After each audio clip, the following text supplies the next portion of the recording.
अस्सलाम स्टूडेंट्स। और chapter number 8.1 का क्वेश्चन नंबर 3 हमारे पास है। कंजम्पशन फंक्शन हमें गिवन है। फर्स्ट हमने फाइंड करना है find its marginal and average function.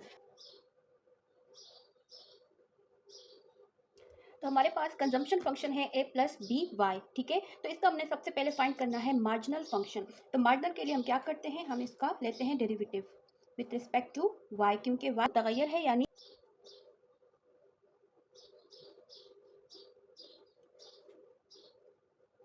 इसका अगर हम डेरिवेटिव ले, a हमारे पास है कांस्टेंट तो ये हो जाएगा 0, और y हमारे इसके साथ हमारे पास है b। हमारे पास मार्जिनल फंक्शन है प्लस b, इसको हम कहते हैं मार्जिनल फंक्शन, ठीक है। अब हमने फाइंड करना है एवरेज फंक्शन। तो हमने फाइंड करना है एवरेज फंक्शन। हमारे पास जो फॉर्मूला होता है वो है c ओवर y, ठीक है। तो c की जगह पे हम लिखेंगे कंजम्पशन फंक्शन, जो कि है a प्लस बी वाई और ओवर y, ठीक है।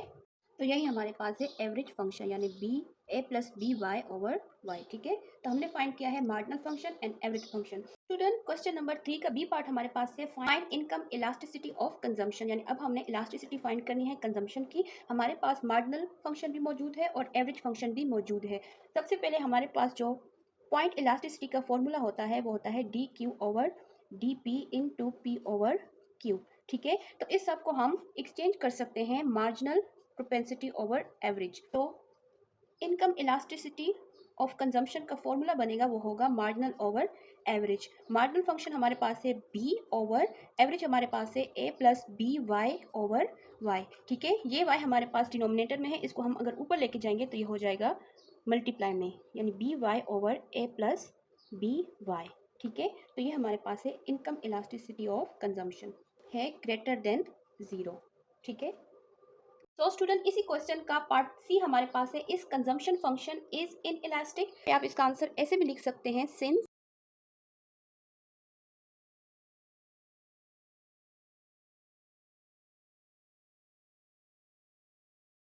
हम सिर्फ यही आंसर लिखेंगे। अस्सलाम वालेकुम स्टूडेंट्स। सो क्वेश्चन नंबर 4 हमारे पास है find income elasticity of demand.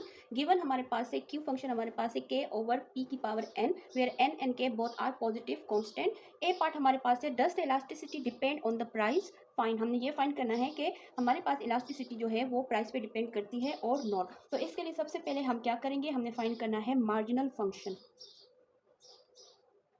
और मार्जिनल के लिए हम क्या करते हैं, हम डेरिवेटिव लेते हैं विद रिस्पेक्ट टू पी,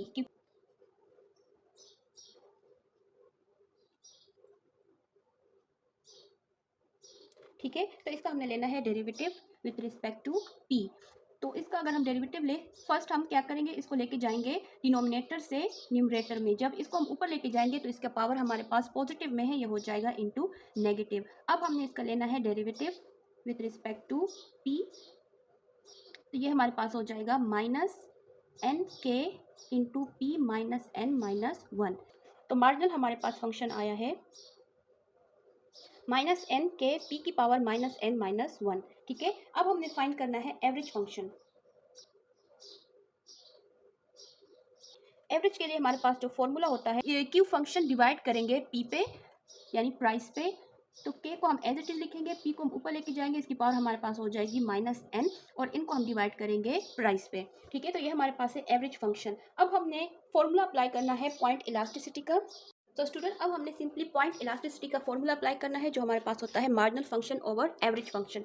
तो मार्जिनल फंक्शन हमारे पास आया है माइनस एन के पी की power minus N minus 1 over, और एवरेज फंक्शन हमारे पास है के पी की पावर माइनस एन, और ये पी अगर हम इसकी पावर ऊपर लेके जाएं तो ये हो जाएगा माइनस 1, ठीक है। तो यहाँ पे हमारे पास अगर देखें के पी की पावर माइनस एन माइनस 1, ये दोनों सेम है, तो इन दोनों की हो जाएगी कटिंग, और हमारे पास जो बाकी बचे हैं वो है माइनस एन। तो हमारे पास पॉइंट इलास्टिसिटी वैल्यू आई है माइनस एन, और इसमें प्राइस मौजूद नहीं है। तो क्वेश्चन हमारे पास था does the elasticity depend on the price. तो इसका आप लिखेंगे no, no it's not depend on price. यहाँ पे हमारे पास P मौजूद नहीं है, तो ये इस पे डिपेंड नहीं करता है। स्टूडेंट इसी क्वेश्चन का पार्ट भी हमारे पास है। In the special case where n equal to 1 what is the shape of the demand curve, what is the point elasticity of demand. ये कहते हैं अगर हमारे पास n इक्वल टू 1 हो जाए तब हमारे पास डिमांड की कर्व किस तरह होगी and what is the point elasticity of demand. तो जैसे कि हमने ये सारा सॉल्व किया है, आपने सारा वही प्रोसीजर करना है, लेकिन मैं डायरेक्ट यहाँ पे करती हूँ इफ n इक्वल टू 1। तो पॉइंट इलास्टिसिटी जो n, तो यहाँ पे n की जगह पे मैं वैल्यू पुट करूँगी 1 की, ठीक है। तो पॉइंट इलास्टिसिटी हमारे पास वैल्यू आएगी -1। एंड कर्व किस तरह होगा, अगर मैं इस तरह से ड्रॉ करूं यहाँ पे, ठीक है, तो डिमांड कर्व हमारे पास इस तरह से आएगी, ठीक है। n इक्वल टू 1 हो जाए तो पॉइंट इलास्टिसिटी हमारे पास आएगी -1 और इसका जो कर्व होगा वो इस तरह से होगा, ठीक है। वालेकुम स्टूडेंट्स, सो चैप्टर नंबर 8.1 का क्वेश्चन नंबर 6 हमारे पास है। Given Q function where Q is quantity demand, P is price and Y is income and given p equal to 20 and y equal to 5000 है। एक क्वेश्चन हमारे पास है प्राइस इलास्टिसिटी ऑफ डिमांड। हमने price elasticity of demand find करना है। हमारे पास दो, तो इसका हम लेंगे पार्शियल डेरिवेटिव फर्स्ट प्राइस के लिहाज से। तो हमारे पास partial Q over partial p equal to आएगा p। तो इसका सबसे पहले हम प्राइस के लिहाज से ले रहे हैं डेरिवेटिव, तो इसका हम प्राइस के लिहाज से डेरिवेटिव ले रहे हैं, तो हमारे पास आंसर आएगा partial Q over partial p का आंसर है -2। सिर्फ यही वैल्यू हमारे पास कंसिडर होगी जो कि p के साथ है, तो वो है -2, ठीक है। इनकम इलास्टिसिटी का जो फॉर्मूला होता है उसमें हमारे पास होता है q ओवर p।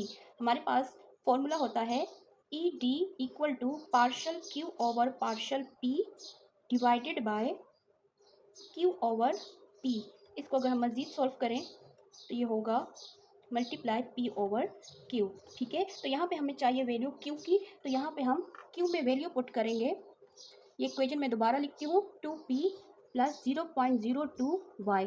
यहाँ पे हमें जो वैल्यूज़ गिवन है यानी प्राइस की वैल्यू है 20 और इनकम हमारे पास है 5000। अगर हम यहाँ पे इसकी जगह पे वैल्यूज़ पुट करें 20 और 0.02, इनकम हमारे पास है 5000, तो q हमारे पास आएगा 160, ठीक है। इन सब को आपने सॉल्व करना है, हमारे पास आंसर आएगा 160। चलिए price elasticity of demand find करना है, तो हम यह सारी वैल्यू इस फॉर्मूले में पुट करते हैं। तो partial Q over partial p हमारे पास जो वैल्यू है वो है -2 मल्टीप्लाई, और p की वैल्यू हमारे पास है 20, तो p की जगह पे हम लिखेंगे 20 और q की वैल्यू हमारे पास है 160, ठीक है। प्राइस इलास्टिसिटी ऑफ डिमांड का आंसर हमारे पास है -1/4, ठीक है। तो ये हमने फाइंड किया है प्राइस इलास्टिसिटी ऑफ डिमांड। इसी क्वेश्चन का पार्ट भी हमारे पास है find income elasticity of demand. First हमने फाइंड किया है प्राइस इलास्टिसिटी ऑफ डिमांड, अब हमने फाइंड करना है इनकम इलास्टिसिटी ऑफ डिमांड। हमने क्यू भी कैलकुलेट किया था जो था 160, तो सिंपली हमने वही फॉर्मूला अप्लाई करना है, यानी हम पार्शियल डेरिवेटिव लेंगे क्यू का और अब हम लेंगे वाई के लिहाज से।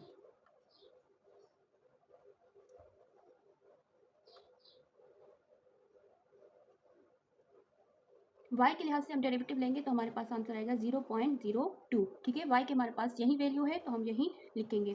अब हमने सिंपली पॉइंट इलास्टिसिटी का फॉर्मूला अप्लाई करना है, ठीक है। तो इसका हमारे पास आंसर है 0.02 मल्टीप्लाई, अब हमने y की वैल्यू पुट करनी है जो कि है 5000 और की वैल्यू हमारे पास है 160, ठीक है। इसको हमने सॉल्व करना है, तो हमारे पास इनकम इलास्टिसिटी ऑफ डिमांड का जो आंसर आएगा वो होगा 0.625, ठीक है। तो ये हमारे पास है answer income elasticity of demand का। तो स्टूडेंट इसी क्वेश्चन के साथ हमारे पास एक्सरसाइज 8.1 कंप्लीट हो चुका है। इसमें जितने भी इंपॉर्टेंट क्वेश्चन थे वो हमने कर लिए हैं। अब हम नेक्स्ट एक्सरसाइज करेंगे।